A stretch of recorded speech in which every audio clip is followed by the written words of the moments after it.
A paz do Senhor Jesus. Meu nome é Admilson Silva, sou pastor da Igreja Evangélica Vivendo em Cristo e estamos aqui com mais um vídeo para a sua edificação. Se você ainda não é inscrito no canal, se inscreva, curte, comente, compartilhe.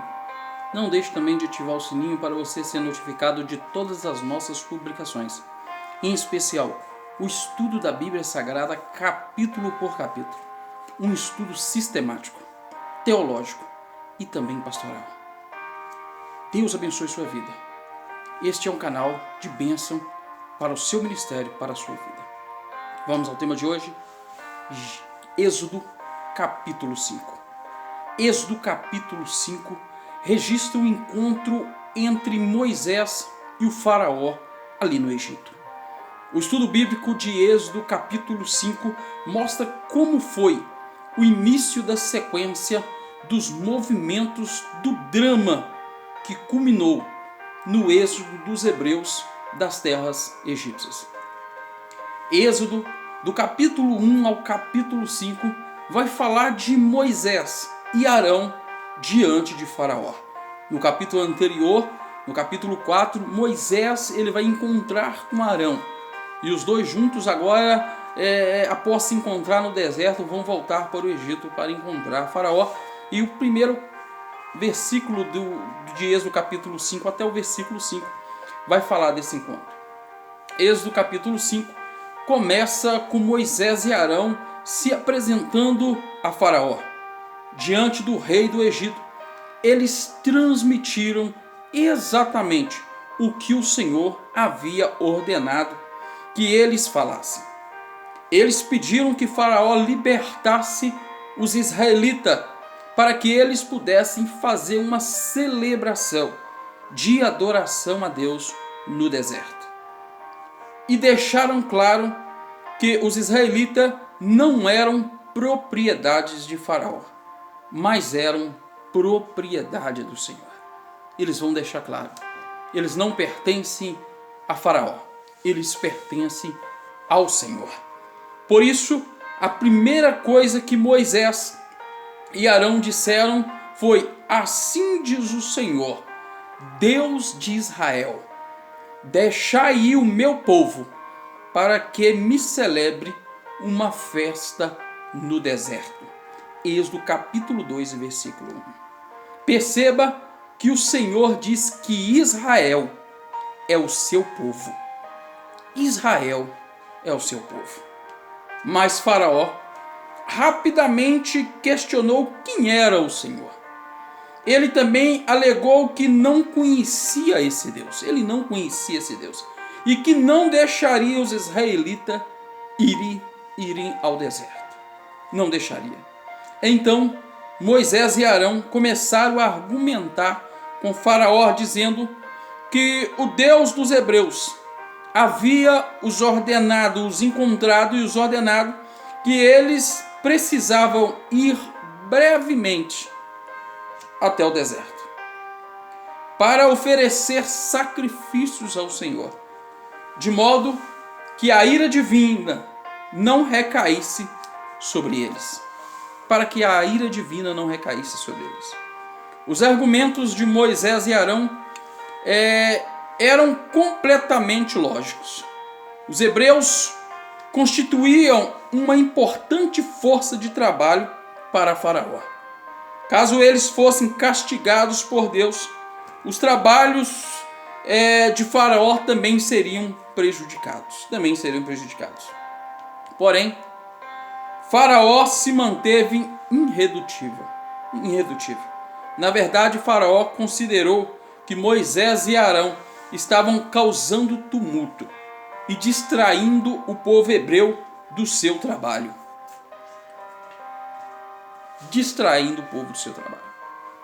Êxodo capítulo 5, do versículo 6 até o versículo 14, vai mostrar que por causa dessa reunião de Moisés e Arão com Faraó, Faraó aflige ainda mais os israelitas. Ele vai tornar ainda mais penoso o seu trabalho. Faraó não ficou apenas no descontentamento com as exigências divinas, né, que Moisés e Arão apresentaram a ele. Na verdade, ele tratou de oprimir ainda mais o povo de Israel. Faraó aumentou a carga de trabalho ao forçar os israelitas a juntarem eles mesmos a palha para a fabricação de tijolos, sem deixar que a produção de tijolos caísse, diminuísse, né? Naquele tempo, os tijolos eram grandes blocos fabricados de uma mistura de barro molhado e palha. Era de barro molhado com palha. A justificativa de Faraó para aumentar a carga de trabalho dos israelitas era que se eles queriam sacrificar ao Senhor, porque eles estavam sem serviço. Ou seja, eles estavam então ociosos. Êxodo capítulo 5, versículo 8 vai deixar isso claro. Mas na verdade, Faraó estava mesmo empenhado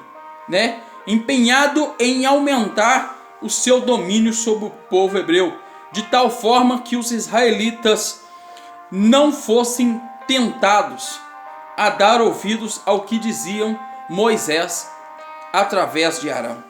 Inclusive, Faraó considerou a notícia sobre Deus de Israel, o pedido para deixar os israelitas irem ao deserto sacrificar, como palavras mentirosas. Ele vai considerar que era mentira, palavras mentirosas. Então, os superintendentes do povo comunicaram aos israelitas as decisões de Faraó. Isso fez com que os israelitas se espalhassem por todo o Egito em busca de palha.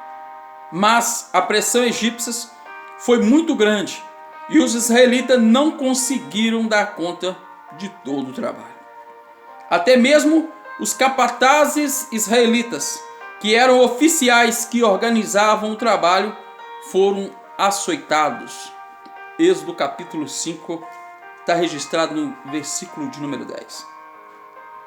Êxodo capítulo 5, do versículo 15 até o versículo 23, vai falar sobre o descontentamento agora dos israelitas perante a grande aflição que eles estavam vivendo por causa dos abusos de Faraó. Obviamente, os israelitas não gostaram de toda aquela situação. Então, os capatazes hebreus pediram que Faraó não os tratasse assim. Inclusive, eles disseram que quem merecia apanhar eram os próprios superintendentes egípcios, que estavam exigindo um volume de trabalho absurdo e que era impossível atender. Porém, novamente Faraó se mostrou inflexível.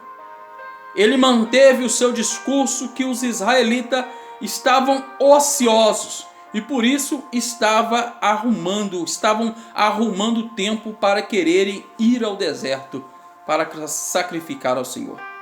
Então, mais uma vez, Faraó reafirmou que os israelitas não teriam ajuda no processo da fabricação de tijolos e que a mesma quantidade de antes seria requerida. A mesma quantidade. Os líderes hebreus saíram da presença de Faraó angustiados, pois sabiam que aquele trabalho era impossível de ser cumprido. Em seguida, eles encontraram com Moisés e Arão e se revoltaram contra eles. Os israelitas acusaram Moisés e Arão de torná-los odiosos diante de Faraó e dos seus servos, dando motivo para que eles fossem mortos. Curiosamente, Moisés e Arão estavam cumprindo a ordem do Senhor, mas os israelitas queriam que Deus os castigasse, porque pelo tudo aquilo que estava acontecendo. Essa foi a única vez que os israelitas se levantaram. Essa não foi, a única vez que os israelitas se levantaram contra a liderança de Moisés, instruída pelo Senhor. eles não entendiam o mistério de Deus. Eles não compreendiam o mistério de Deus e assim vão se levantar pela primeira vez contra o seu líder. Às vezes, Deus dá uma direção para o líder e às vezes as outras pessoas não compreendem a direção. E às vezes a direção que Deus deu, ela de início, ela é perturbadora e ela traz alguns breves prejuízos. E algumas pessoas acham que então tem que tirar o líder. Mas espere, Deus não falha. Se Deus escolheu o líder, Ele é com esse líder. Ele está orientando esse líder. Não caia no erro de levantar contra o seu líder. Não caia no erro só porque você não compreendeu essa liderança, não caia no erro de se levantar. Deus tem um propósito para todas as coisas. Amém? Êxodo capítulo 5, ele termina registrando a oração de Moisés ao Senhor, em que ele questionou o motivo de tudo aquilo que estava acontecendo. Moisés falou ao Senhor sobre a grande aflição que o povo de Israel estava passando. Na verdade, ele havia concluído que desde a sua chegada ao Egito, cumprindo a ordem do Senhor, a opressão sobre os filhos de Israel só tinha aumentado. Humanamente falando, a situação tinha piorado e piorado muito, muito mesmo. E isso explica por que Moisés teve dificuldade de entender a eficácia de sua missão naquela terra.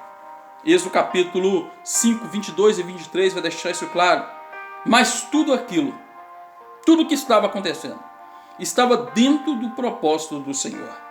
Deus estava conduzindo a história nos seus mínimos detalhes para mostrar não apenas aos israelitas, mas ao povo do Egito e todas as nações vizinhas quem era de fato o Deus Todo-Poderoso. Quem era de fato o Deus Todo-Poderoso. Aquela situação terrível era apenas a preparação do cenário para a manifestação da poderosa mão do Senhor. Da mão poderosa do Senhor em favor do seu povo. Em favor do seu povo. Em favor do povo escolhido por Ele. Não tenha medo. Não se preocupe. Deus está no controle da história. Deus está conduzindo a história. Talvez você não esteja compreendendo agora o que está acontecendo, mas Deus está no controle da história. Deus está no controle da sua vida. Não questione. Apenas prossiga na vontade do Senhor. Todas as coisas cooperam para o bem. Todas as coisas cooperam para o bem daqueles que amam o Senhor. Deus abençoe sua vida. Em nome de Jesus.